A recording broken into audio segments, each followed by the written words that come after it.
வாடி வெடி வாங்க போவோம். நான் வரலையா? ஏன்? பக்கத்து வீட்டுக்காரி சிவகாசில ஆர்டர் பண்ணி வெடி வாங்கியிருக்கா. எனக்கு பொட்டி கடையில வாங்கி தர பாக்குறியே? பொட்டி கடைக்கு எங்க இருந்து வெடி வருது? யாருக்கு தெரியும்? அதுவும் சிவகாசில இருந்து தாண்டி. சரி வா, ட்ரெஸ் எடுக்க போவோம். நீ வர வேண்டாயா, உனக்கு செலக்ட் பண்ண தெரியாது. ஆமாண்டி, உன்னை பொண்ணு பார்க்க வந்தப்ப எங்க அம்மாவும் இப்படிதான் சொன்னாங்க. எவ்வளவு பணம் வச்சிருக்க? 5000 ரூபாய். 10,000 ரூபாய் அக்கௌண்ட்ல போட்டு விடு. நைட் இருக்கு, உனக்கும் உங்க அம்மாவுக்கும் தீபாவளி. போறா சாங்க. தீபாவளி ஆ தீபாவளி ஆ தீபாவளி நான் தாண்டி தலவலி சி தலவலி சி தலவலி நீ தாண்டி.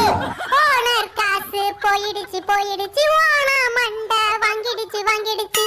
சரவெடி வந்து வெடிக்கட்டும் தலையில தீபாவளி